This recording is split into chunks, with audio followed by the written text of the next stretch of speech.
bueno que nos acompañen una vez más en una emisión de Noticieros UPH. Mi nombre es Karina Betanzos y estas son las noticias. La creación de un nuevo ser en este planeta es un tema bastante complejo desde su nacimiento.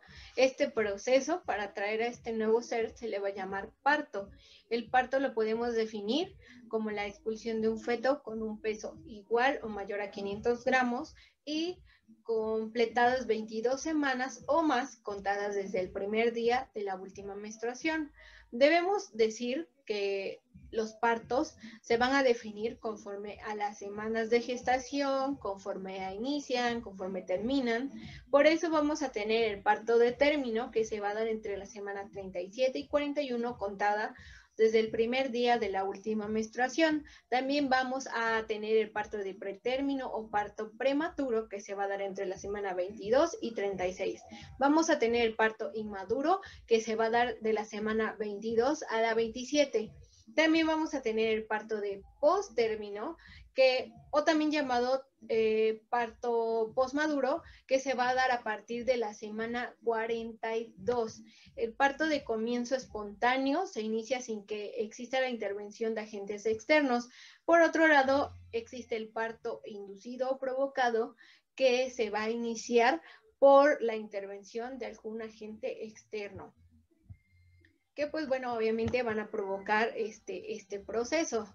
De igual forma, vamos a tener el parto normal, o también llamado parto eutóxico. Este es el que evoluciona conforme a todos sus parámetros dentro del límite fisiológico.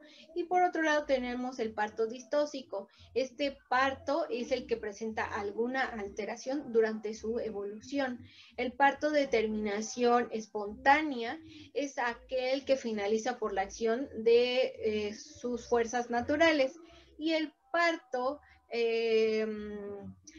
de terminación artificial es aquel que finaliza con alguna intervención manual o instrumental. Y por último vamos a tener el parto médico dirigido o corregido. Este tipo de parto es aquel que inicia espontáneamente, pero durante su evolución se le practicó una aminiotomía precoz, o se le administra algún oxitóxico, analgésico, anestésico a la madre. Y pues bueno, por otro lado vamos a tener algunas definiciones importantes, como lo es el aborto, que es la terminación del embarazo por expulsión o extracción del feto o embrión muerto que no tiene 22 semanas completas y que tampoco tiene un peso de 500 gramos. Pero también está el término nacido muerto o mortinato. Este término es si el feto se expulsa muerto y tiene 22 semanas completas o tiene un peso de 500 gramos o más. También tenemos por el lado contrario el término nacido vivo, que es cuando el recién nacido, independientemente de su peso y semanas de gestación, da alguna señal de vida o respira, aunque éste pudiera morir segundos después. Las fechas del inicio del parto suelen tener un gran margen de error, lo cual puede provocar que un parto normal se convierta en una cesárea o que durante este proceso existan múltiples problemas. Bueno, por esta razón, a lo largo de la historia, científicos han tratado de demostrar cuáles son los factores que pueden desencadenar este proceso, para lo cual, según el libro de Schwann, existen diferentes teorías que fueron probadas principalmente en animales, pero que tienen evidencia indirecta que también se produce en humanos. Por lo cual yo les voy a hablar acerca de 3 teorías. La primera es la teoría físico-mecánica y neuroendocrina, la cual a grandes rasgos nos dice que el crecimiento uterino por aporte proteico de lactina y la miosina se detiene aproximadamente en la semana 36 de gestación, pero el crecimiento fetal se da hasta el término. Esto provoca una progresiva distensión del cuerpo y del segmento inferior del útero. Esta distensión pondría en acción a los vasoreceptores locales que por vía neuronal estimularán los núcleos supraópticos y paraventriculares del hipotálamo, los cuales liberarán de forma pulsátil oxitocina al torrente sanguíneo. A este proceso se le llama reflejo de Ferguson. La oxitocina circulante producirá el aumento paulatino de las contracciones de Braxton y Hicks, que a su vez provocará distensión del segmento inferior con inicio del borramiento y distensión cervical. Por otro lado, vamos a tener también la teoría de la oxitocina, que nos dice que una disminución de la progesterona con un aumento de los estrógenos estimularán el aumento de los receptores de estrógeno, que bueno, la acción estrogénica sobre sus receptores induce al aumento de los receptores de oxitocina, por lo cual, o que a su vez sabemos o se sabe que la sensibilidad del miometrio a la oxitocina se va a deber al aumento de sus receptores. Es decir, si hay un aumento de receptores de oxitocina, puede haber una mayor sensibilidad a la oxitocina por parte del miometrio. Y bueno, por último, la teoría del papel de las prostaglandinas.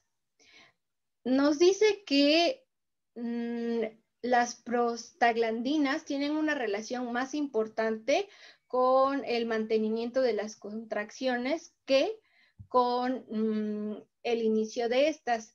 Se sabe también que la administración de prostaglandinas por diferentes vías a la madre, independientemente de la edad fetal, va a inducir el parto. Por último, déjenme hablarles acerca del trabajo de parto, el cual lo podemos definir como el conjunto de fenómenos fisiológicos que tienen como objetivo la salida del feto viable por los genitales maternos. Este trabajo de parto se puede dividir en 3 periodos. El primero va a ser la dilatación y el borramiento del cuello uterino. El segundo va a ser la expulsión del feto y el tercero va a ser la salida de los anexos fetales, que es la placenta y las membranas. Sin más que decir, los dejo con mi compañera Camila, que está en el lugar de los hechos, hablando con algunos especialistas acerca de los fenómenos activos.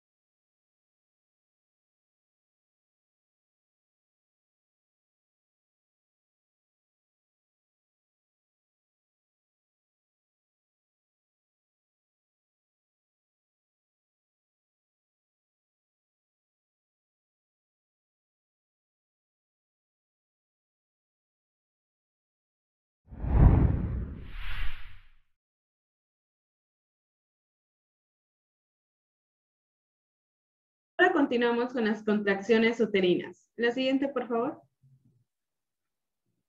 Bueno, ¿qué son las contracciones uterinas?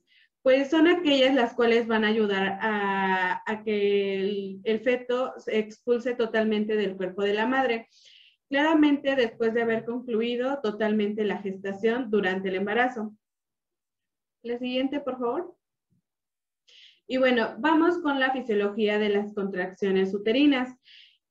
Los que van a participar durante las contracciones va a ser el músculo estriado o voluntario, el músculo liso o involuntario y también el músculo cardíaco.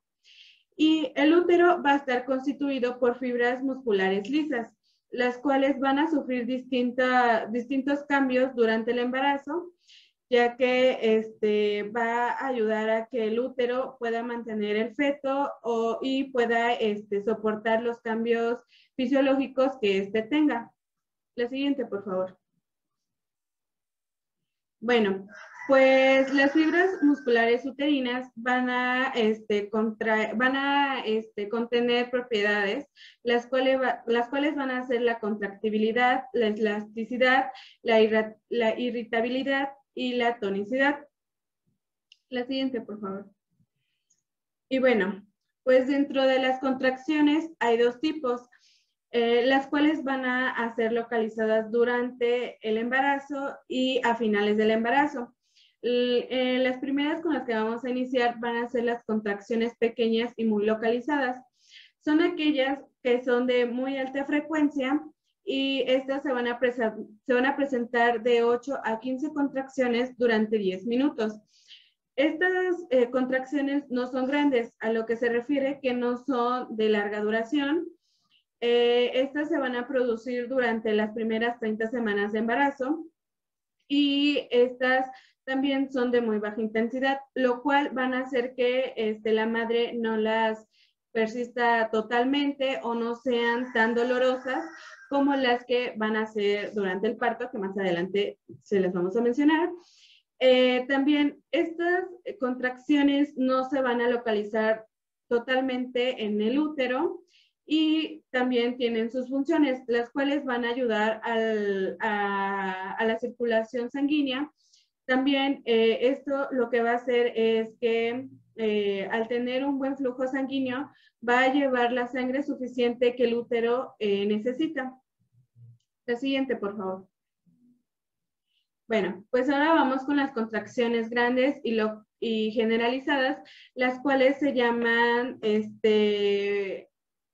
contracciones de Braxton Hicks.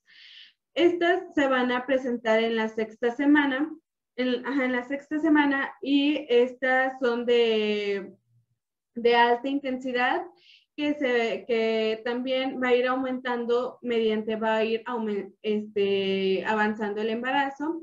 Estas son más frecuentes y se van a encontrar más sincronizadas al avanzar el embarazo. Estas son de 2 a 3 contracciones por 10 minutos. Estas contracciones también su diferencia es que van a aparecer en todo el útero y si son totalmente percibidas por la madre. La siguiente, por favor. Bueno, ahora vamos con las contracciones intraparto, las cuales van a ayudar a que llegue a su dilatación completa y a llegar al borramiento total del cuello uterino. También estas, como ya lo habíamos mencionado, va a ayudar a que la expulsión del feto sea más fácil y ayudar a que se elongue totalmente o se elongue lo suficiente en la parte inferior para que la expulsión del feto sea fuera de riesgos y exitoso. La siguiente, por favor. Bueno, pues también las contracciones uterinas en posalumbramiento van a ayudar a que la retracción uterina se llegue a su estado normal, es decir, que va a haber la acortación de las fibras musculares. También estas contracciones van a ayudar a que los vasos sanguíneos se aprieten, por así decirlo, o se contraigan y así deje de existir el sangrado. La siguiente, por favor. Y bueno, pues me ha finalizado mi tema. Ahora vamos a proseguir con mi compañera Virán, que se encuentra en la zona altas de Orizaba, y proseguimos con el siguiente tema. Muchas gracias, compañera Camila. Así es, vamos a continuar con la segunda parte de los fenómenos activos del trabajo de parto, con lo que es los pujos maternos. La siguiente, por favor. Bueno, ¿qué son los pujos maternos? Estos van a ser provocados prácticamente por la compresión de la cabeza fetal sobre lo que es el suelo pélvico. A pesar de que la madre sienta esa necesidad involuntaria de pujar, es posible intentar controlar los pujos para mejorar un buen desarrollo del parto. Por lo tanto, los pujos pues van a ser fuertes contracciones de los músculos expiratorios de la pared torácica y abdominal, como lo son los rectos anteriores, oblicuos y transversos, que se presentan durante el periodo expulsivo del parto. Estos van a ayudar a la propulsión fetal a través del canal del parto y se considera que es un mecanismo de reflejo precedente de una corta inspiración con cierre de la glotis y contracción de los músculos expiratorios, lo cual pues va a llevar un aumento de la presión intraabdominal que se transmite a la pared uterina y se adiciona a la presión intrauterina.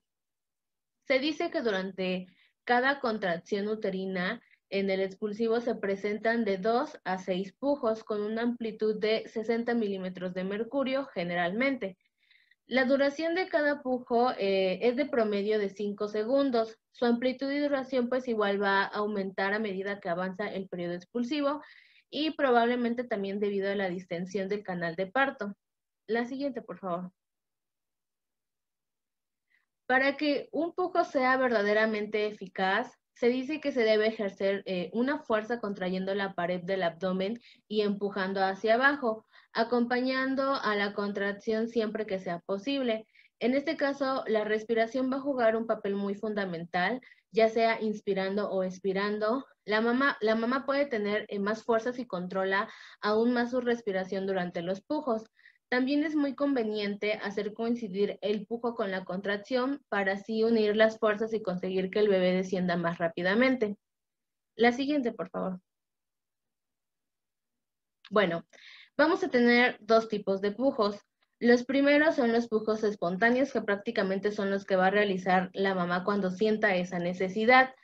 Aparecen normalmente cuando la dilatación cervical es completa. Este deseo va a ser provocado por la distensión de la vagina, la vulva y periné, causada por la presentación que progresa el canal de parto. Suelen ser estos más cortos y enérgicos en lo que es exhalación, soltando el aire y a veces acompañado de gemidos o gruñidos que acompañan cada impulso y permiten que el aire salga. Igual pues esto va a variar dependiendo de cada mujer.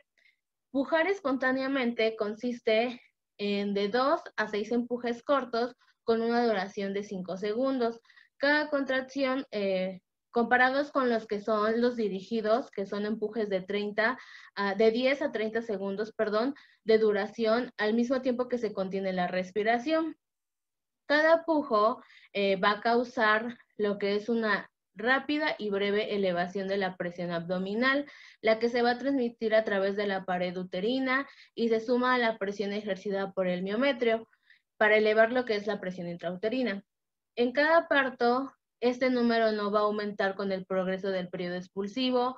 La amplitud de los pujos, que es la elevación que causan la presión intrauterina, va a tener un valor promedio de 50 milímetros de mercurio. Sumados a la intensidad de la contracción uterina, que son 48 milímetros de mercurio, y lo que es el tono uterino, de 12 milímetros de mercurio, los pujos van a elevar la presión intrauterina a un valor total de 120 milímetros de mercurio promedio. Se sabe también que son más efectivos los pujos con glotis abierta, que estos pues van a consistir en soltar el aire al empujar, que con glotis cerrada, que estos van a ser aquellos que se contiene la respiración mientras se empuja. A pesar de todo esto, se dice que hay algunas clases o centros que instruyen a las mujeres a realizar lo que es la maniobra de Valsalva, que va a consistir en inhalar mucho aire y cuando venga la contracción y sin soltarlo, la madre va a empujar muy fuerte hacia el ano como si éste fuera a defecar. Esta manera de empujar se dice que puede ser muy peligrosa por dos motivos. El primero es para el bebé, porque disminuye lo que es un aporte del oxígeno, encontrándose cifras más bajas en el pH, lo que es el indicador de la oxigenación fetal durante el parto. También, bueno, empujar aguantando la respiración va a aumentar mucho lo que es la presión intratorácica e intracraneal y disminuye el retorno venoso. Hace también que disminuya la frecuencia cardíaca de la madre y dificultad de oxigenación y por lo tanto también la de su bebé. También, por otro lado, para la madre causan mucho más daño en el suelo pélvico y el pujo a glotis abierta empuja más el contenido del bebé que el que contiene vísceras. Por lo tanto, no lesiona tanto el periné como los que realizan un contenido de la respiración. La siguiente, por favor. Vamos con la segunda con el segundo tipo de pujo, que va a ser los pujos dirigidos, que prácticamente es cuando le ordena a una persona del personal médico. Y bueno, pues la madre prácticamente va a seguir las indicaciones del personal médico que va a asistir su parto, y los profesionales estarán monitorizando las contracciones para poder así indicar a la mamá cuándo y cómo pujar. Se dice que la madre que cierra la boca y puja fuerte, sostenidamente y prolongada durante el mayormente tiempo posible, causa una elevación de 50 a 100 milímetros de mercurio. Usualmente se le va a instruir a la madre para que cierre totalmente lo que es la glotis y puje fuerte.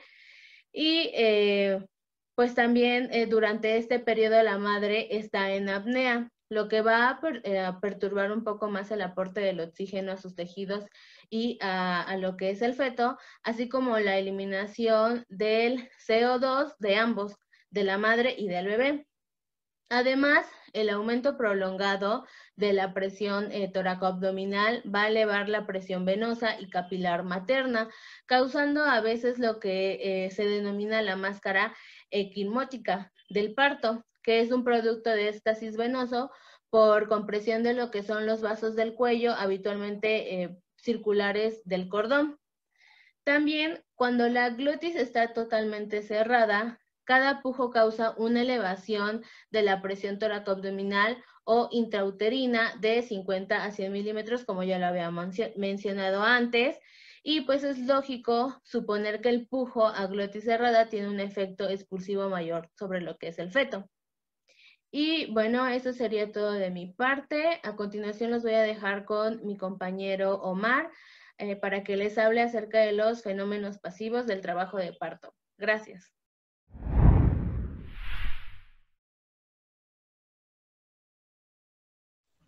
Muy buen día a todos los que nos acompañan en este su bonito noticiero. Mi nombre es, como ustedes ya lo saben, Omar Fidel Carrón Giles, y bueno, mis compañeros y yo les vamos a hablar sobre los fenómenos pasivos del trabajo durante el parto.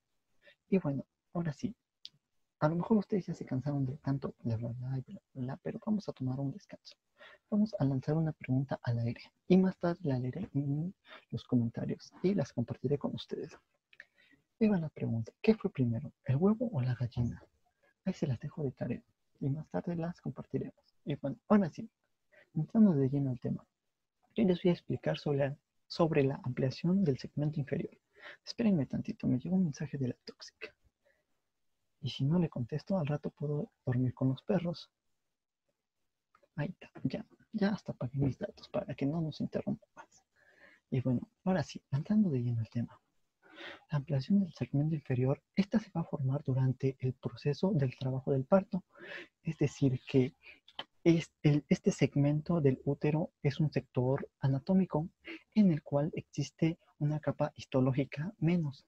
De las 3 capas histológicas que existen o que conforman el músculo uterino, la capa media en la zona de los segmentos desaparece. Esto es importante porque cuando comienza la contracción con verdadera intensidad, este segmento comienza a adelgazarse y hasta que llega a hacerse una telita muy finita y muy imperceptible. Esto permite generar una especie de embudo. Y bueno, ¿cuál es el objetivo de formar un embudo? Bueno, el objetivo de formar un embudo es que es un trabajo de parto. Y bueno, esa es forzar a que el feto primero flexione la cabeza. Es decir, si venía así, tiene que flexionar la cabeza.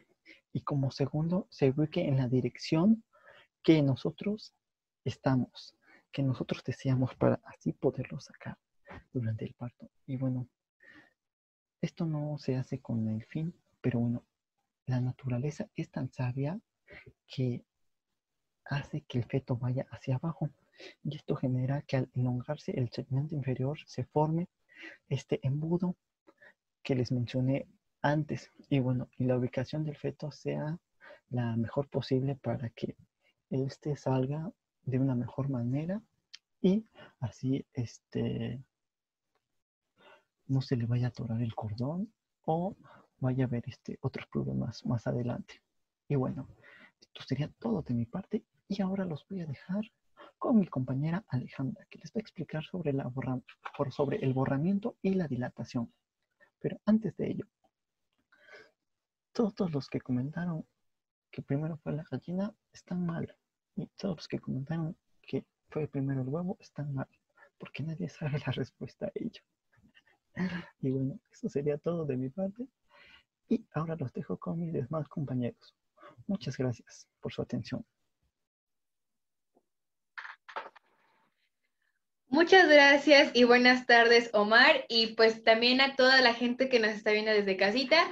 Vamos a entrar a unos temas de suma relevancia que vayan a ayudar a entendernos este proceso que es el parto vaginal. Y bueno, entraremos al borramiento y la dilatación. Estos dos fases, por así decirlo, van a entrar durante la primera etapa del parto, o el trabajo del parto que va a tener la mamá. Estos van a tener como función que permitan que el bebé pueda moverse hacia el canal del parto. Y bueno, esto, por así decirlo, es cuando ya la mamá empieza a sentir o tener esa sensación de que el bebé ya viene. Entonces vamos a ver a grandes rasgos de qué trata este asunto. Bueno, comenzamos con el borramiento. A medida que la cabeza del bebé desciende hacia la pelvis, pues va a ejercer una presión en el cuello uterino. Ok, el borramiento empieza cuando el tapón mucoso sale pues por el canal vaginal. A veces este tapón viene con sangre, entonces es cuando ya las mamás se alertan y pues sienten, como ya mencioné, que el bebé ya viene, ya están sintiendo molestias o los primeros síntomas del parto, por así decirlo, o señales. Ok, recordando un poco de anatomía. El que se ve aquí, se llama cuello uterino. Como tal va a ser un puente que va a dividir o va a comunicar el paso del útero con la vagina. Y bueno, aquí tendremos dos tipos de mamá, una mamá multípara y una mamá primigesta. La multípara, pues es una mamá que ya ha tenido muchos partos, que ya es una experta hasta cierto punto, y primigesta, pues como sabemos todo el mundo, es la mamá primeriza, o llamada de otro modo, mamá primeriza. Y bueno, ¿qué va a pasar aquí? Bueno, antes de seguir, quiero decirles que el borramiento y la dilatación van muy de la mano, pero pues como ya mencioné, vamos a hablar primero del borramiento. Ok, en una mamá primigesta, el cuello uterino es muy largo y sumamente delgado, por así decirlo. En una mamá multípara, pues sí, ya existe como ya mencioné o como ya sabemos, como ya ha tenido muchos bebés, muchos hijos, pues su cuerpo ya se modificó a esos cambios, entonces por eso se ha quedado así. Y bueno, el inciso A es antes del trabajo del parto. Entonces, pues el cuello uterino de una primigesta está todavía delgado, muy angostito. Y bueno, cuando ya empieza ya el trabajo de parto, aquí se puede notar que se está borrando, se está estirando. Hay como dice la diapositiva, es el proceso donde el cuello se relaja, se afina, más bien se estira y se borra. Podría decir que desaparece, pero no, realmente es como si se escondiera, porque ahí sigue, solamente que el borramiento va a hacer que se estire y que al mismo tiempo ya exista el fenómeno de la dilatación. Y bueno, acá pues ya está más cortito y más de menos distancia el cuello uterino y ya empieza a dilatarse un poquito. Y bueno, aquí en una mamá multípara, que es todo lo contrario, ya el agujero interno y externo está más dilatado de lo normal. Y bueno, ya aquí ya es cuando el borramiento ya se dio por completo. En una mamá multípara ya hay más centímetros de dilatación y también se puede notar más el borramiento, y en una madre primigesta pues todavía no. Existe un mínimo apenas de dilatación. Ok, bueno, ya teniendo esto en cuenta, pasaremos a dilatación. Ok, entonces el borramiento lo que hizo es estirar, hacer blandita y más delgada esa parte para que así se pueda dilatar o en palabras coloquiales abrir.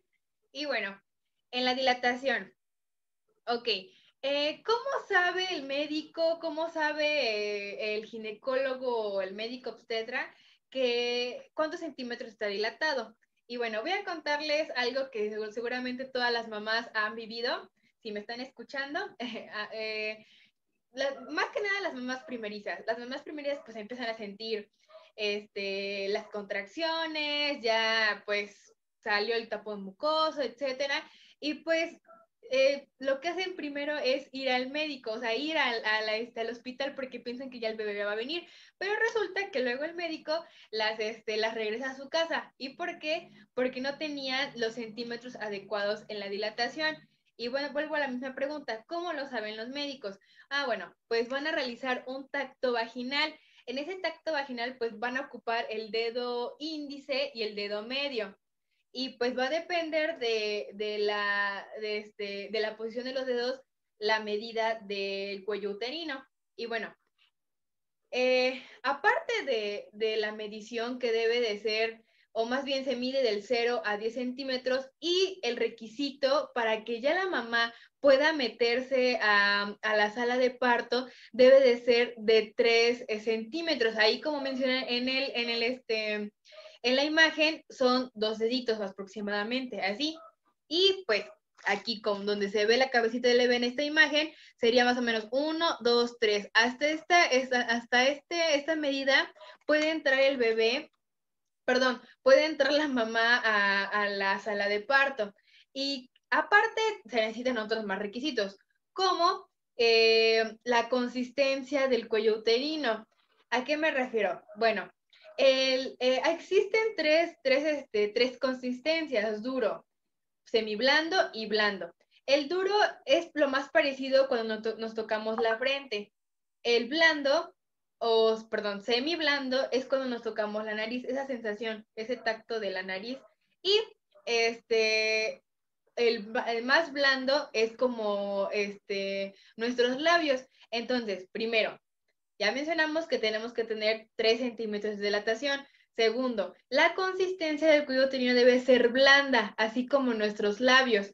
Y obviamente el cuello ya debe estar borrado, ya no debe, por así decirlo, estar ahí presente.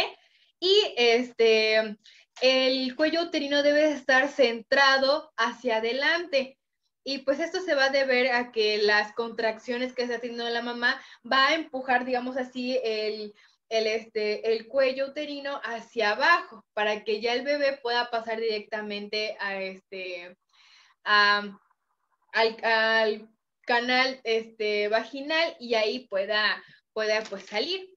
Y bueno, vamos con un pequeño video. Aquí se puede ver cómo el cuello uterino se está dilatando, se está borrando y va saliendo poco a poco la cabecita del bebé, o se está, pues, sí, saliendo. Y bueno, íbamos poco a poco, ahí ya se puede decir que ya tendría un poquito más dilatación para que pueda pasar al canal vaginal. Y ahí pues ya van a ser más fenómenos o más etapas que tiene que pasar pues la mamá y el bebé para que pueda salir completamente. Pero pues a eso ya se le corresponden a mis demás compañeros.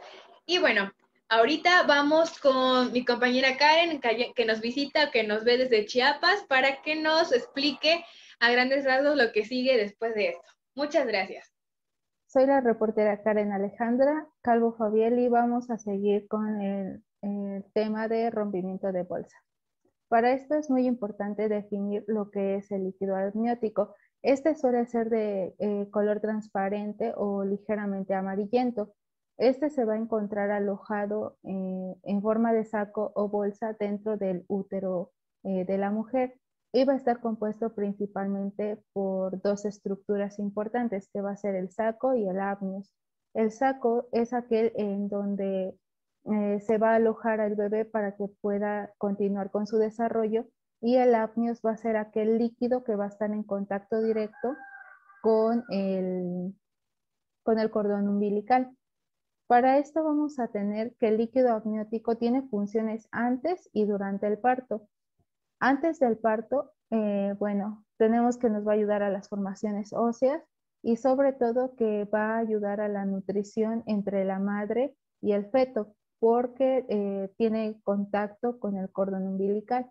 De igual manera, durante el trabajo de parto, este va a proteger la cavidad ovular de la madre y al feto y evitar que ciertos patógenos entren y dañen alguna estructura de la vagina o le causen alguna patología como tal al bebé. De igual manera, va a evitar la proliferación bacteriana y otra de las cosas importantes es que va a evitar que las células epiteliales de la vagina sufran algún daño estructural. Bueno, para esto tenemos que la bolsa se tiene que romper de alguna u otra manera. Es decir, primero se debe de llevar a cabo una ruptura de membranas. Esta va a ser como que el medio original o el medio natural en donde la membrana como tal se rompe y el líquido sale. Es decir, que el ejemplo más claro es que cuando la mamá nos dice que se le rompió la fuente, ¿no? Entonces, ¿qué hace? Acude al médico y esta como tal, pues empieza a sentir que hay un líquido pues en la vagina. Entonces, el médico tiene que explorar porque tiene que verificar si como tal ya se dio el rompimiento o nada más la bolsa está sufriendo una fisura. Para esto, tiene que realizar el examen en donde va a introducir 2 dedos y tiene que hacer un movimiento como que de arrastre hacia adelante y hacia atrás. Ahí tiene que sentir y llegar hasta el cuello uterino para palpar como tal la bolsa y ver si esta se rompió. Si está rota, obviamente la mujer debe de empezar inmediatamente con contracciones. Y si esta no empieza, entonces se tiene que inducir, porque el líquido amniótico lo que hace es que va a ayudar a que la mujer empiece a dilatar también. Y si no se llega a dilatar, se le tienen que administrar ciertas hormonas, como son las prostaglandinas y la oxitocina. Por medio de la prostaglandina, la administración va a ser vía vaginal por medio de un óvulo y la oxitocina se va a administrar por vía intravenosa, en donde estas van a ayudar a que como tal las contracciones inicien y las dilataciones inicien de igual manera para evitar alguna complicación dentro del parto. Pero en dado caso que las contracciones inicien y el parto como tal aún no se esté llevando a cabo o el saco del líquido amniótico no se rompa, es muy importante que el médico evalúe esa situación y sobre todo que él haga que ese saco se rompa. Y tiene que introducir por medio de la vagina un gancho de plástico en el cual va a romper la bolsa y se va a conocer como amniotomía. Bueno, pasando después el rompimiento como tal, ¿qué es lo que la madre va a sentir? Pues obviamente van a empezar los dolores muy fuertes y las contracciones pues igual muy fuertes y el derrame del líquido, obviamente. El líquido se va expulsando gradualmente por medio de la vagina. No es como que al momento de que se rompe todo el líquido sale, no es de esa manera, sino que va saliendo poco a poco porque va ayudando pues como tal al mecanismo del parto. Y hay varios tipos de rompimiento, que va a ser el prematuro, que es aquel en donde se inicia antes del parto. Es decir, si el parto no inicia como tal, puede sufrir la madre una infección o incluso también puede llegar a dañar al feto. La tempestiva es aquel cuando ya hay una dilatación completa. Prácticamente este sería como que lo normal porque pues ya está ayudando al alumbramiento. Y la alta es aquella que se va a dar por arriba del canal cervical y se van a empezar a hacer ciertos derrames de líquido amniótico.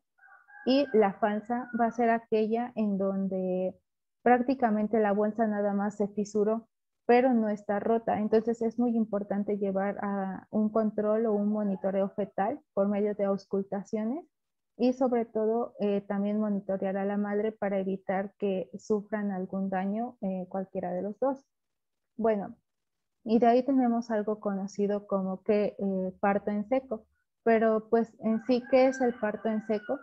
Las madres muchas veces dicen o nos platican que no sintieron como tal que se les rompió la fuente o que no derramaron ningún líquido, pero pues en sí esto es falso, porque todas las mamás en algún momento no, tal vez no sintieron esa ruptura o ese líquido porque se dio prácticamente durante el proceso ya que estaba dentro del quirófano.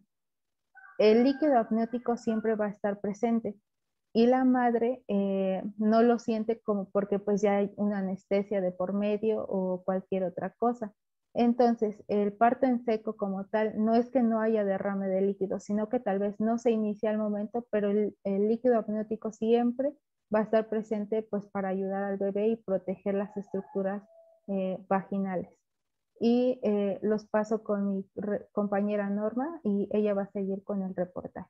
Bueno, mi nombre es Norma Contreras Vanegas y en este caso les voy a seguir hablando acerca de la ampliación natural del canal blando del parto.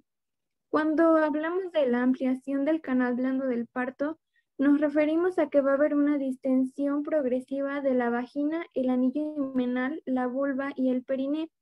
Esto va a ocurrir como consecuencia del descenso de la presentación y de la bolsa, lo que nos mencionaba anteriormente la reportera Karen. Aquí lo que va a ocurrir es que el móvil fetal va a descender a través del canal del parto. El móvil fetal, digamos que es como el móvil fetal considera al feto como un ovoide que está compuesto por 3 segmentos, que sería la cabeza, los hombros y las nalgas. Estos 3 segmentos van a ayudar para que se pueda realizar el mecanismo del parto. La siguiente, por favor.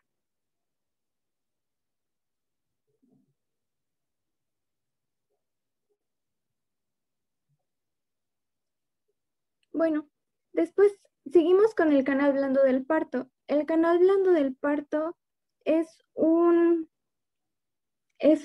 conjunto músculo fibroaponeurótico que se encuentra en el piso perineal y este va a estar compuesto por varios músculos. En este vamos a encontrar 2 cinchas, una cincha precoccígea y una cincha coccígea. La cincha precoccígea va a ser una cincha que va a ser muscular y va a ser extensible, es decir, que esta va a ser flexible. Dentro de esta cincha precoccígea vamos a tener 2 planos, un plano profundo y un plano superficial. En el plano profundo vamos a tener a los músculos elevadores del ano, el transverso profundo del periné, que a su vez va a estar reforzado por un músculo que se le conoce como músculo de Wilson. Dentro de los elevadores del ano, como se puede ver en la imagen, vamos a tener al músculo puborectal. Bueno, antes de pasar a eso, es importante decir que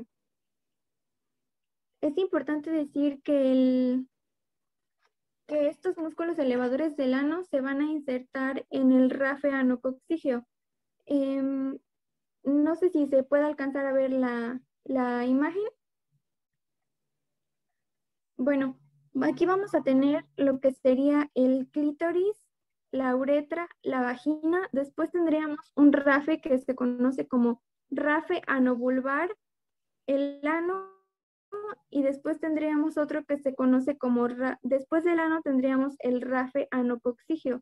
En este punto es donde se insertarían estos músculos elevadores del ano. El pubo rectal va a ir del rafe anococcígeo hacia la cara posterior del pubis. Después tendríamos al pubococcígeo que va a ir este también se va a insertar, como se los había mencionado antes, en el rafe anococcígeo y se va a ir hacia la aponeurosis del obturador. Después el iliococcígeo, como lo vemos en la imagen, este es un músculo que se va a ir hacia la línea media y digamos que va a envolver a la vagina y a la uretra. Y por último, el músculo de Wilson, que como se los había mencionado, es un músculo que sirve para reforzar este músculo transverso profundo del perine. Estos músculos son muy importantes ya que al momento de que el feto pase por el canal blando del parto, estos se van a distender, especialmente los elevadores del ano van a ser muy importantes ya que no solo nos ayudan en la distensión, sino que también cumplen otras funciones importantes como lo es la continencia urinaria, la defecación y nos ayudan en la sexualidad. Continuamos con la siguiente, por favor.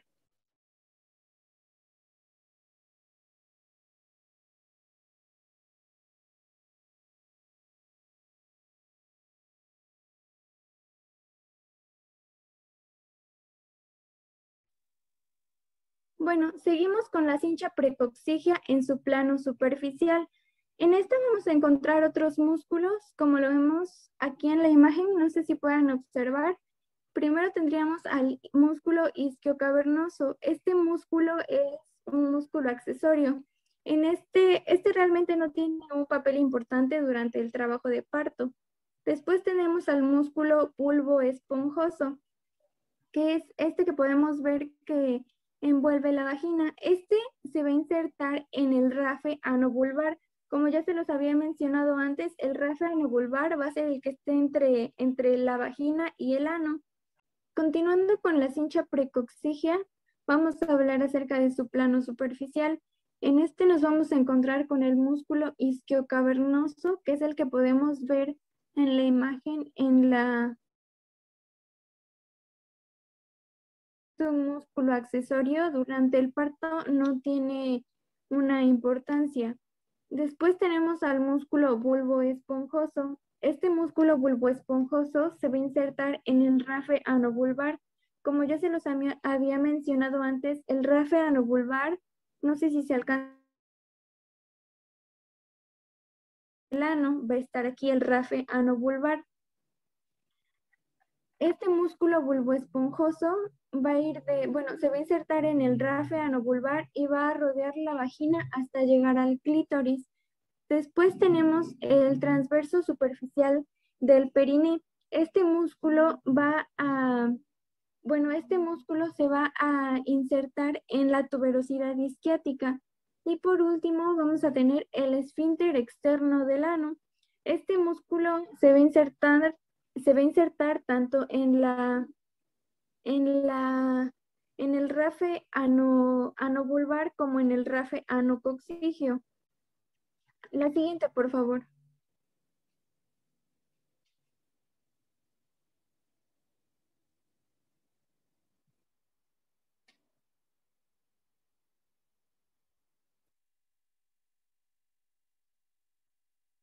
Por último tenemos la cincha coxígea. Esta cincha, como se los había mencionado anteriormente, es una cincha músculo fibrosa y es inextensible. Esta va a estar conformada por el ligamento sacrociático mayor y el ligamento sacrociático menor. Aquí vamos a tener al músculo isquiocoxígeo, que es el que vemos hasta abajo en la imagen. Este músculo isquiocoxígeo se va a insertar en la tuberosidad isquiática, los fascículos posteriores del glúteo mayor. La siguiente, por favor.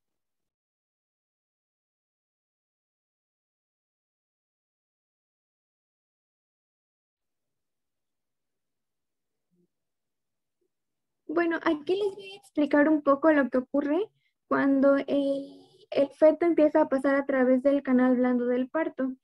Primero, digamos que cuando el feto está a mitad del canal, este va a ser ayudado junto con las contracciones, también va a ser ayudado por los músculos extensibles. Esto quiere decir que los músculos de la cincha precoxigia, como se los había mencionado anteriormente, que esta cincha es la que va a ser extensible, estos músculos se van a distender y se van a bombar. Los músculos en los que podemos observar más esto va a ser en los elevadores del ano y en el músculo bulboesponjoso o bulbocavernoso. El músculo bulbocavernoso, como se los había enseñado anteriormente, era ese que rodeaba a la vagina y llegaba hacia el clítoris. Después va a ocurrir una retropulsión del coxis, es decir, que va a haber un desplazamiento hacia atrás. También va a haber una dilatación del ano y va a haber una resistencia de la cincha coxígea. Esta cincha coxígea, como ya se los había mencionado, va a estar compuesta por 2 ligamentos y 2 músculos, y es la cincha que es inextensible. Lo que va a ocasionar es que, como va a poner, digamos que la resistencia, al momento de que ocurre esta retropulsión del coxis, el bebé va a aprovechar para posicionarse y para distender el suelo pélvico. Y finalmente, cuando el feto empieza a pasar por el canal blando del parto, cuando llega a la vulva, es cuando ya empezamos a ver lo que sería la coronación. ¿Le pueden poner al video, por favor?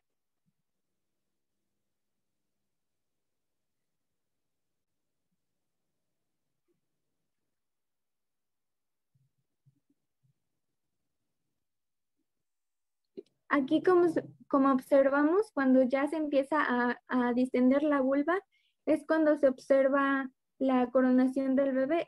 Esto quiere decir que es cuando vamos a empezar a ver la cabeza, pues, del feto, o del bebé más bien. Y eso sería todo.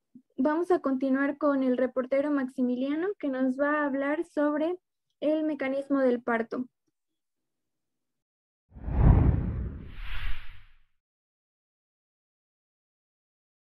Bueno, sí, muchas gracias. Bien, en este punto, hablando de manera fisiológica, cuando se dan las contracciones uterinas, tienen el efecto sobre el feto de hacer que franquee el canal pelvigenital hasta su salida al exterior.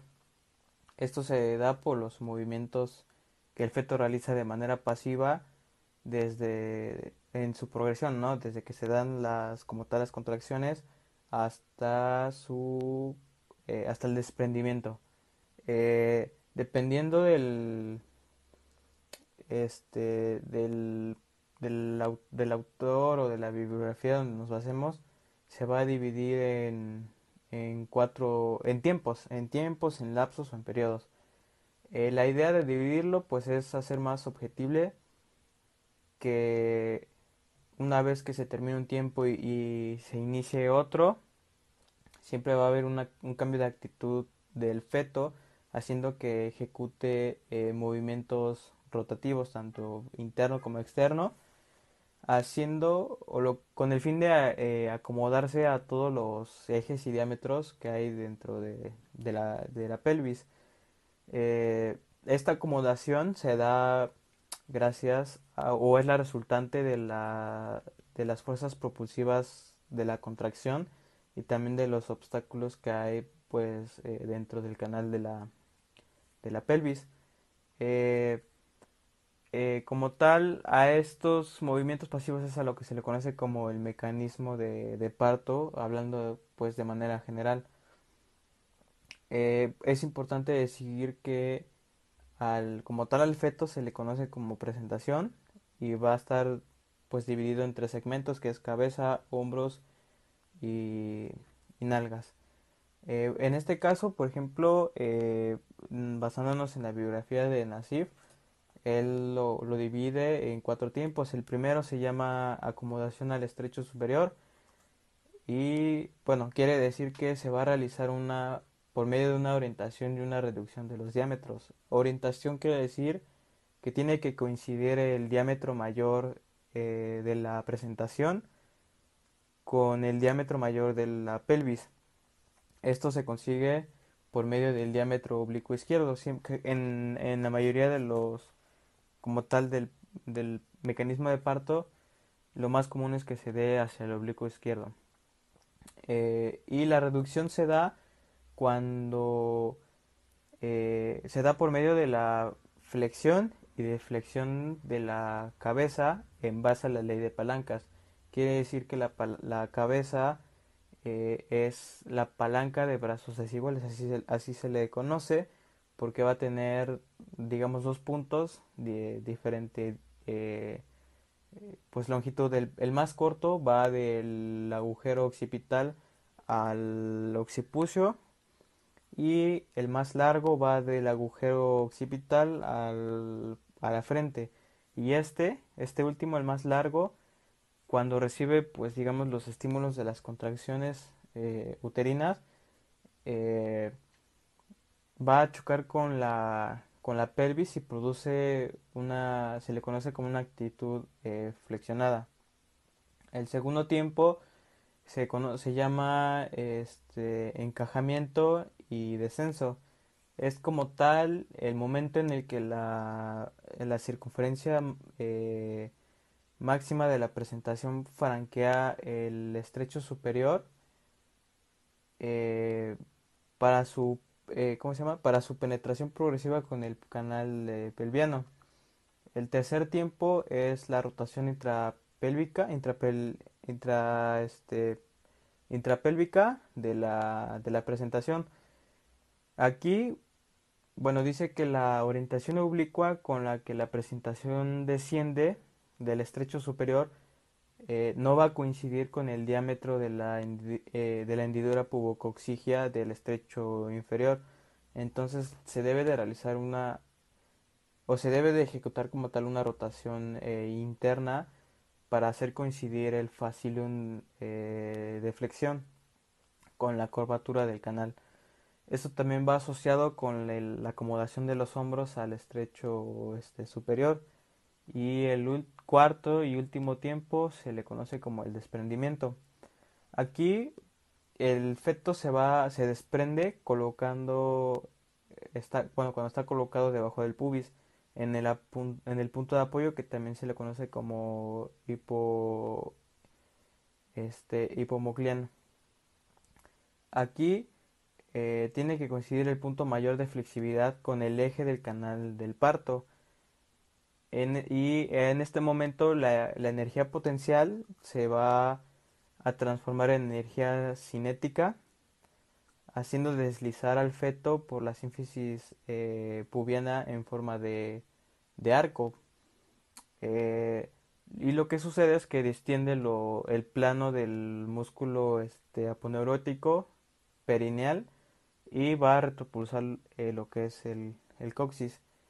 En este punto, una rotación externa fuera de los genitales de la cabeza hace efectuar movimientos que hacen coincidir al occipital con el lado primitivo del mecanismo de parto, dando posibilidad a la acomodación del diámetro biacromial con el diámetro subsacro subpubiano del estrecho inferior.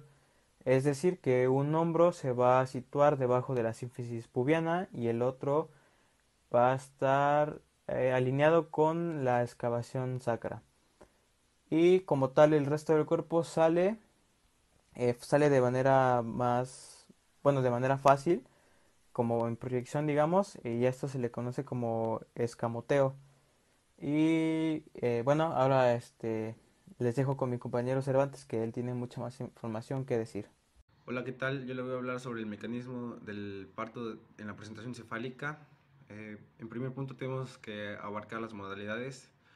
Vamos a encontrar la de vértice. El vértice es cuando el bebé presenta su cabeza de forma flexionada.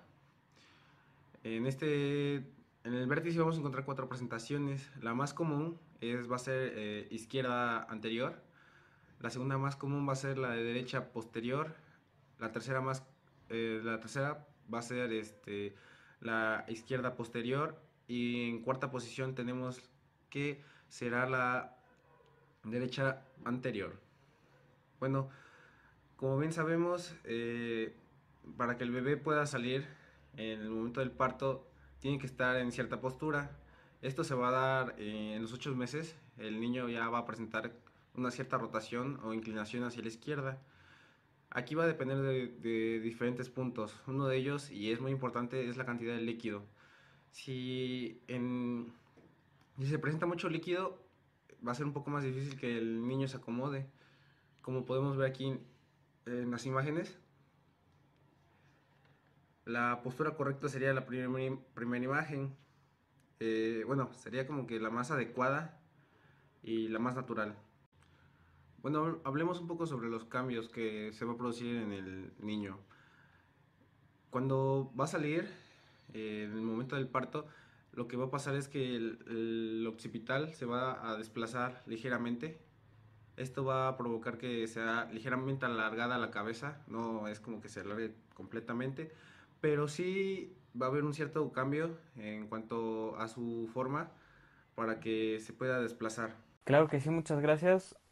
Bueno, aquí en el mecanismo de parto en la presentación cefálica lo va a manejar en 6 tiempos. El primero se llama acomodación al estrecho superior.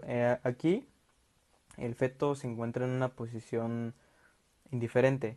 Quiere decir que no hay ni flexión ni extensión del cuello, de la cabeza, y esto se interpreta en que el diámetro occipitofrontal es equidistante. Para que empiece a suceder todo el mecanismo como tal es importante dos factores, que es la flexión y la orientación. La flexión se va a dar, como ya se dijo anteriormente, gracias al efecto de las palancas, donde se generan dos puntos, uno corto y uno largo.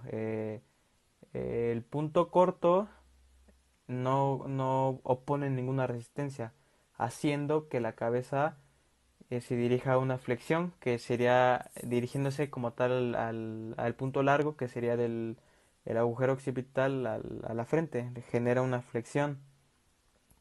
Esto convierte el diámetro occipitofrontal, que mide alrededor de 12 centímetros, a un diámetro suboccipitofrontal con que mide alrededor de 10 centímetros. Se va haciendo más pequeño. Y aquí se tiene que orientar como tal este diámetro, el suboccipitofrontal, se debe de orientar hacia el oblicuo izquierdo. Como ya se dijo, pues es en la mayoría de los partos como tal siempre se dirige hacia el oblicuo izquierdo. Y esto lo sabemos o lo podemos diagnosticar porque mediante una palpación, porque se puede sentir lo que es la fontanela posterior, y esto quiere decir que como tal se va acercando a lo que es el centro de la pelvis. El segundo tiempo se conoce como descenso o encajamiento. Aquí, eh, a medida que va como tal descendiendo el feto, va alcanzando el punto máximo de flexión. A esto se le llama o llegando al punto máximo se le llama diámetro suboccipitobregmático, que este mide alrededor, más aproximadamente 9 centímetros, quiere decir que se va haciendo más pequeño cada vez.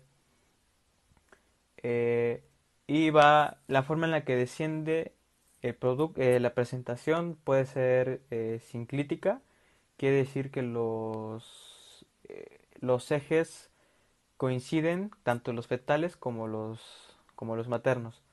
Puede descender de una forma asinclítica anterior, quiere decir que hay una inclinación hacia el parietal anterior, y un descenso asinclítico posterior, que es cuando pues hay lo contrario, ¿no? Sería pues una inclinación hacia el parietal posterior, y esta como tal sería la más común de las tres. Eh, bueno, en este punto como tal el producto, la presentación se encaja y ya no puede, se dice que ya no puede retornar. Eh, ¿Y cómo sabemos que está encajado? Porque lo que es el diámetro biparietal y la circunferencia suboccipitobregmática pasan digamos, el primer nivel, que se le conoce como el plano de angustia, y se van a nivelar con el segundo plano de Hodge.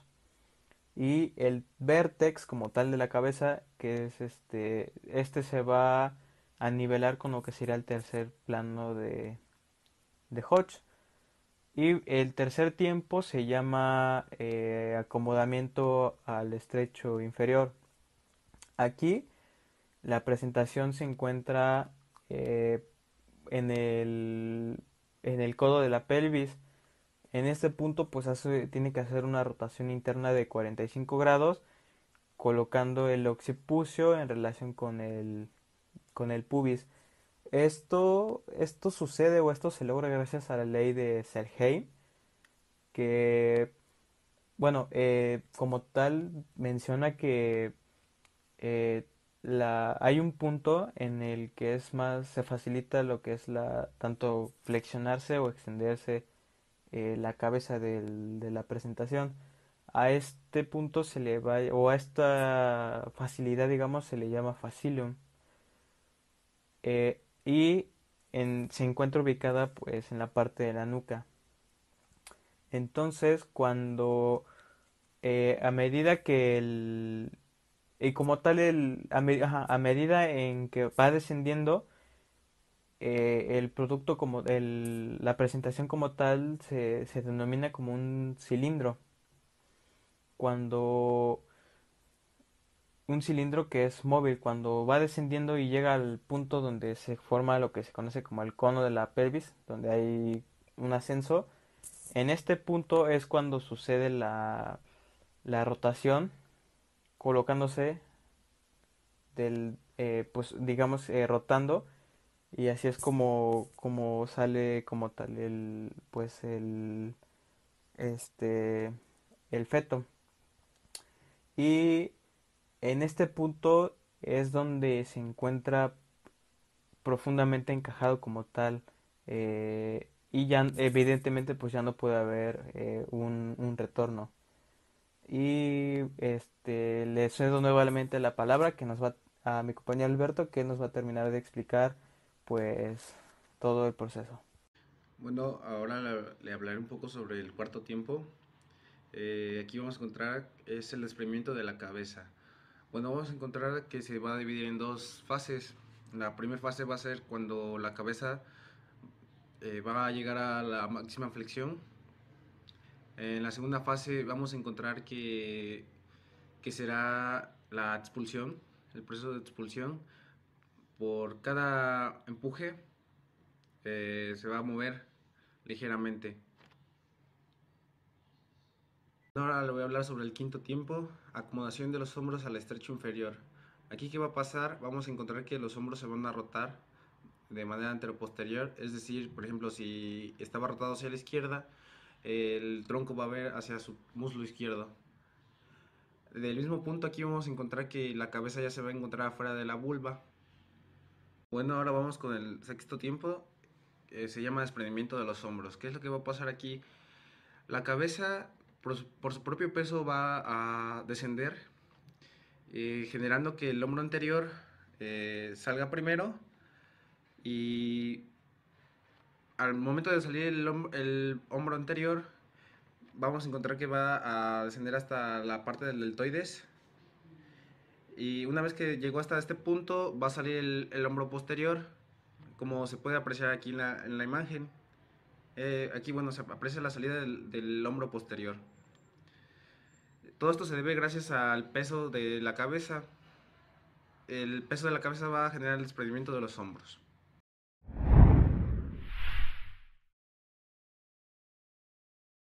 Bien, muchas gracias, compañero Jesús. Ahora, continuando con el reportaje obstétrico, vamos a continuar con la atención de parto. Para la atención del parto hay muchas consideraciones importantes que se deben de tomar en cuenta y que se deben de tener pues, en la institución clínica en la que acuda la madre. Para empezar, y como más primordial, es que toda mujer embarazada siempre debe tener un fácil acceso a una institución formal que garantice los cuidados de emergencia obstétrica o perinatal, y debe estar operando pues las 24 horas del día. Esto es muy importante porque el parto, aunque no tenga riesgo, debe ser o se recomienda que se haga en un hospital o en una institución que esté preparada para disminuir el riesgo de, para disminuir la morbilidad y mortalidad de la mujer embarazada o del feto, ya que pues aunque no es lo mismo un parto planeado en casa que un parto planeado en un hospital, ya que si se da un parto en casa, existe mucho riesgo de hemorragia y complicaciones que pudiesen pues causar en una tragedia de muerte. Bien, también debe de contar la institución a donde acuda la madre con el equipamiento y el ambiente físico adecuado para pues el parto vaginal. Y continuamos con lo que son las condiciones para la emergencia perinatal durante el parto. Se deben de tomar en cuenta ciertos factores de estado de salud físico de la madre y también del bebé. Aquí, como primer paso, se va a evaluar el riesgo materno y neonatal. Se va a evaluar la función respiratoria de la madre y del bebé. También se va a evaluar la función metabólica y se evalúan los riesgos que pudiese presentar, como lo es la hiperbilirrubinemia, que como pueden ver en la imagen que está, pues en la segunda imagen del lado derecho, hay un bebé que tiene hiperbilirrubinemia. Se caracteriza por el cambio de la coloración de la piel a un tono amarillento. También se va a prever pues los riesgos a la hora del parto, porque si el bebé no está acomodado, pues ya no puede ser un parto de manera natural o vaginal, sino que va a tener que ser por cesárea. Aquí, como pueden ver en la imagen, el bebé está posicionado, no está su cabeza posicionada mirando hacia pues el canal vaginal, sino que está sentado de nalgas. Y si pueden observar a mayor detenimiento, la placenta se encuentra por debajo de él.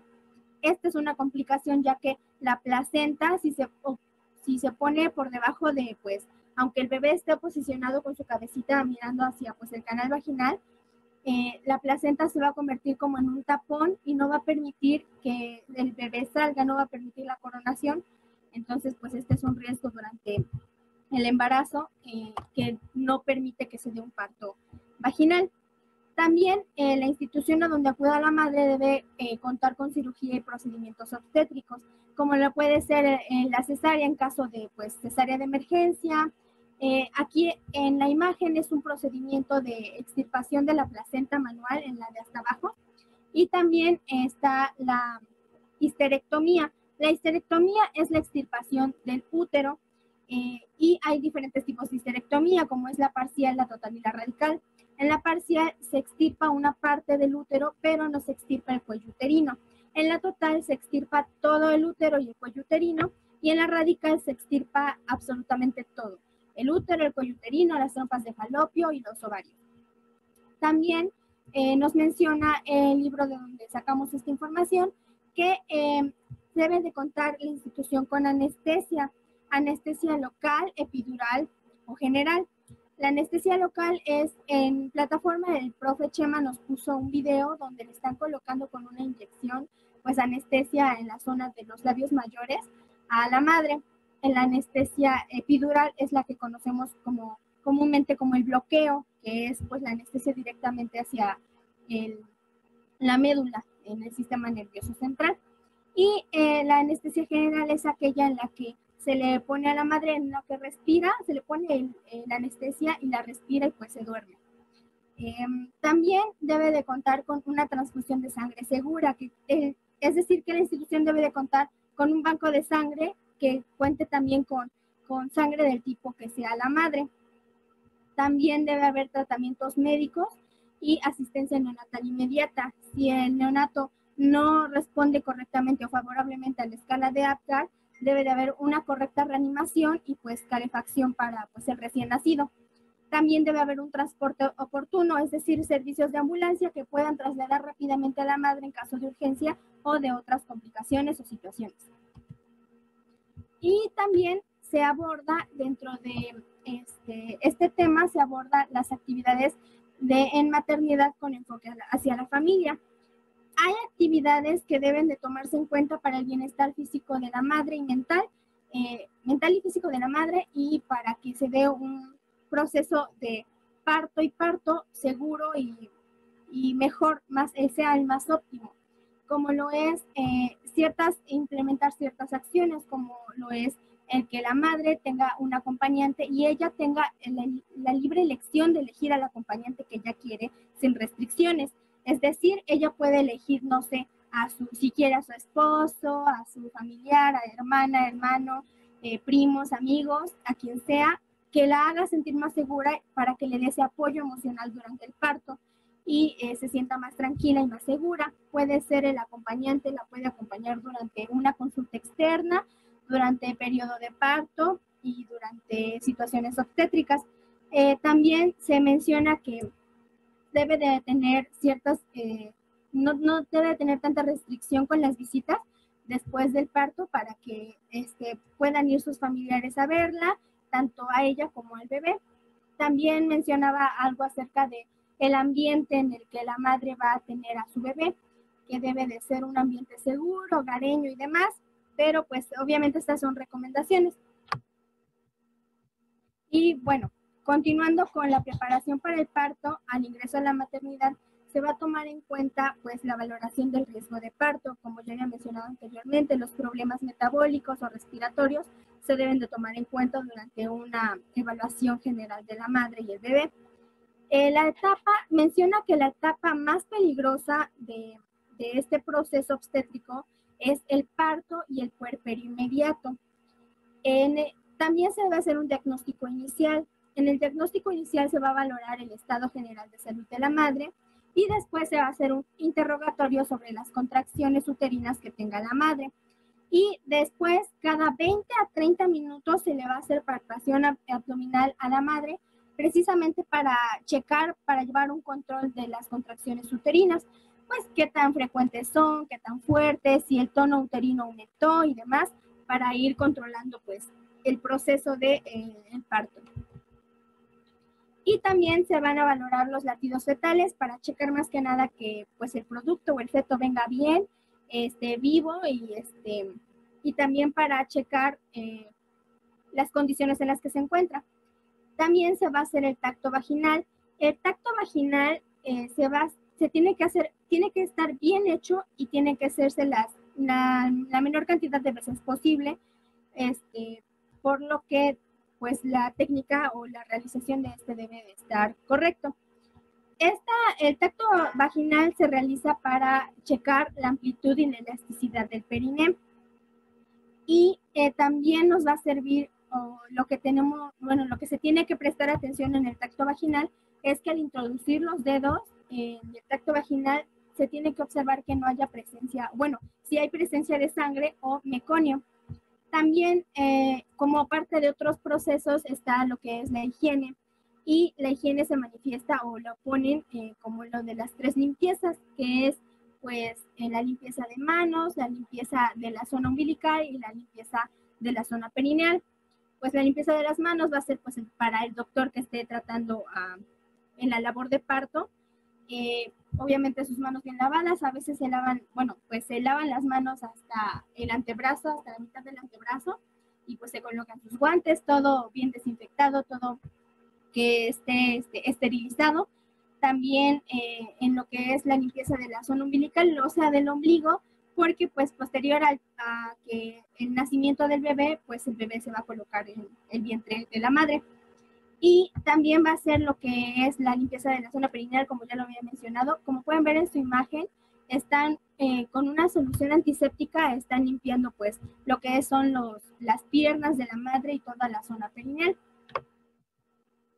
Y bien, vamos a tener diferentes conductas o atenciones de parto en los diferentes periodos del parto, que son 3.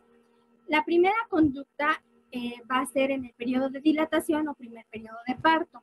Aquí vamos a tener 2 tipos de controles, los maternos y los obstétricos.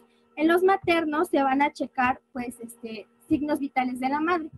Se van a checar la temperatura, el pulso radial y la presión arterial sistémica. La temperatura se va a checar al comienzo de las contracciones, al comienzo de la dilatación y cada 4 horas. Esta nos va a indicar si está la temperatura elevada o aumentada. Nos puede indicar una infección.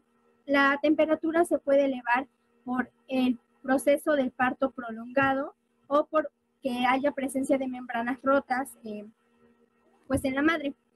También se va a checar lo del pulso radial. En el pulso radial la frecuencia cardíaca va a variar durante las contracciones debido pues al proceso de contracción uterina. También va a haber cambios circulatorios y en estos cambios circulatorios también va a haber un aumento del tono simpático.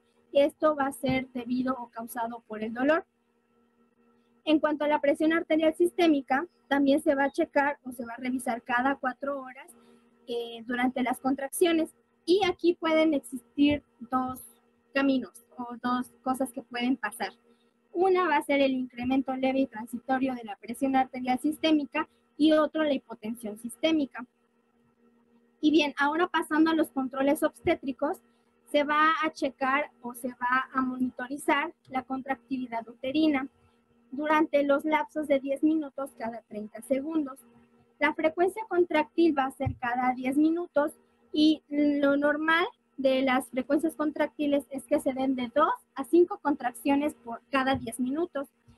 Cuando hay contracciones de 6 a 10 minutos, nos puede indicar una señal de alerta. Tenemos que poner, bueno, se tiene que poner especial cuidado o atención cuando hay de 6 a 10 contracciones. También está lo que es el dolor. El dolor va a empezar después de iniciada la contracción uterina y va a terminar antes de que el útero se relaje completamente. Aquí el dolor se puede presentar en las embarazadas, en el abdomen y después bajarse o simplemente en el dolor pues pélvico. Y también va a haber ciertas embarazadas que van a referir dolor lumbar.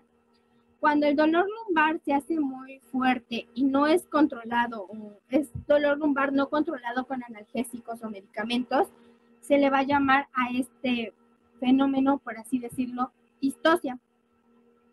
Y pues también se va a valorar pues lo que es el progreso de parto en 3 partes: la paridad de la mujer, la integridad de las membranas ovulares y la posición durante la dilatación. Si no hay integridad de las membranas ovulares, se va a proceder a hacer una amniotomía, que ahorita en el segundo periodo de parto se los voy a explicar. Bien, ahora continuamos con la conducta del periodo expulsivo o también, como también se le conoce, el segundo periodo de parto. Este segundo periodo de parto va a comenzar cuando la madre va a sentir esa necesidad de pujar y las contracciones uterinas más el esfuerzo de pujo van a favorecer o van a provocar que haya un descenso y una rotación de la cabeza fetal para que se acomode pues hacia el canal vaginal y se dé pues el parto vaginal. También cuando se dé este proceso de descenso y rotación de la cabeza y se acomode, va a estar la integridad de la bolsa hasta la coronación. De la bolsa amniótica va a mantenerse intacta hasta que pues la cabecita del bebé empiece a salir. Si no se da esto, si no se da este proceso, si se detiene el proceso del periodo expulsivo del parto, no se va a romper de manera natural la bolsa de líquido amniótico. Entonces se va a proceder a hacer una amniotomía, que es como lo pueden ver abajo en su imagen. El doctor va a introducir los dedos y va a introducir una pinza. Y de forma externa o artificial, se mencionaba en el libro, que se va a romper pues esa bolsa con mucho cuidado también para no lastimar al bebé. Se rompe esa bolsa para que ya se dé lo que es la coronación y salga bien el bebé. También está lo que es la disciplina de la preparación. Se va a preparar la madre, como mencionó mi compañera Virán. A veces hay procesos en los que a las madres las enseñan, las educan antes de que el parto, a cómo tienen que respirar, a cómo tienen que colocarse al momento del parto vaginal.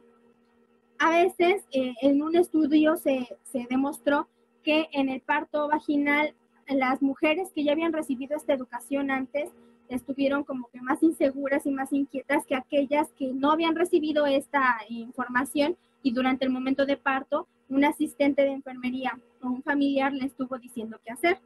Entonces, en esta preparación, la posición de la mujer embarazada va a ser que va a flexionar sus piernas por encima de su abdomen o de su vientre y sobre sus muslos van a estar pues el resto de sus piernas, pues lo que es lo que les llamarían los chamorros. Y cuando llegue el proceso de pujar o cuando llegue el momento de pujar, la mujer embarazada va a tomar sus rodillas y va a tirar de ellas. Va a ser una posición. Abajo está pues la forma en la que la mujer embarazada jala sus rodillas. Las puede tomar así con las manos o como la imagen de arriba, tomar sus rodillas o sus piernas y pues puja. Después está lo que es la conducta del desprendimiento. En la conducta del desprendimiento va a estar involucrada la asepsia y tiene que ser, esto es muy importante porque todo tiene que estar desinfectado en el área donde la mujer va a parir.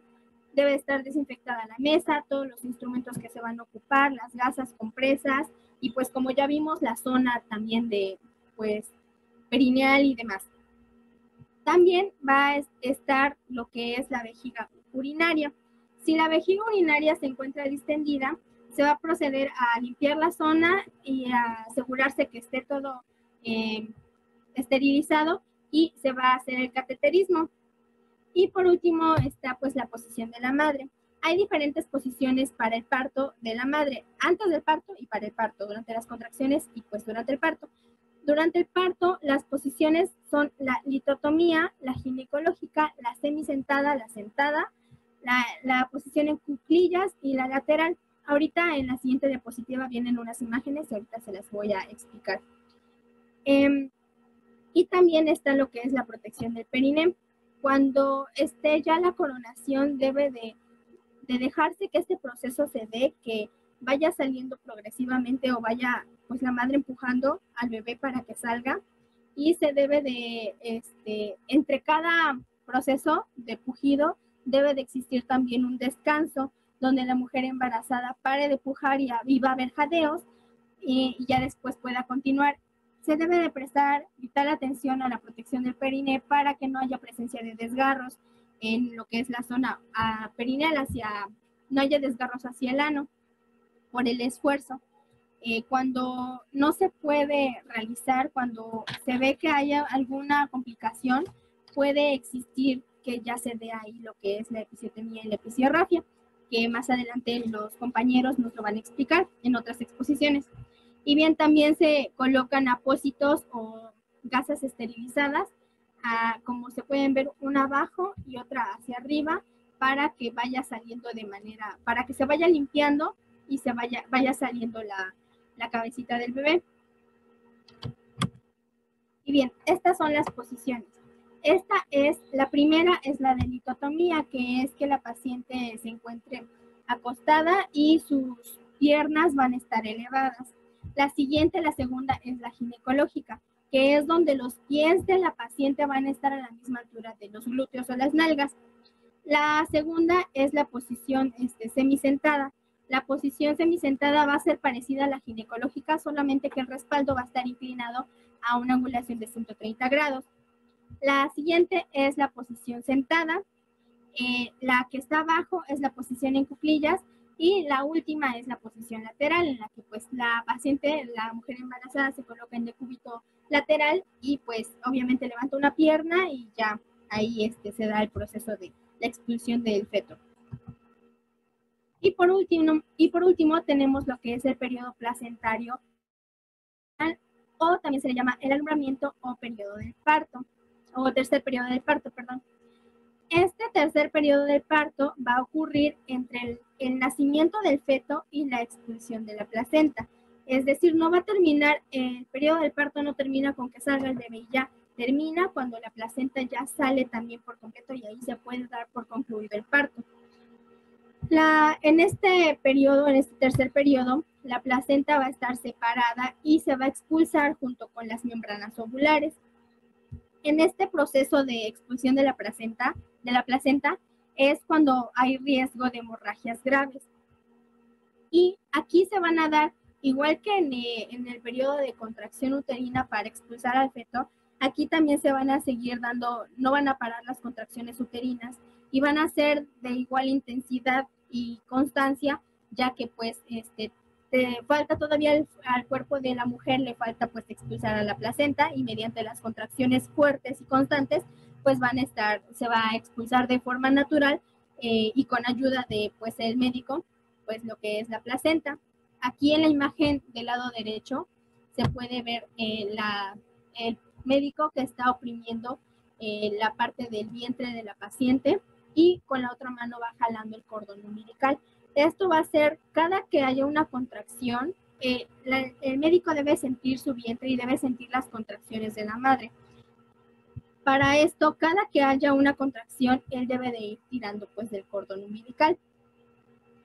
Aquí también se puede ver pues lo que ya les había mencionado anteriormente, que es la extirpación la extirpación de la placenta o la salida de la placenta de forma manual, cuando no hay presencia pues de contracciones o no son lo suficientemente fuertes como para sacarlas o expulsar la placenta y las membranas ovulares.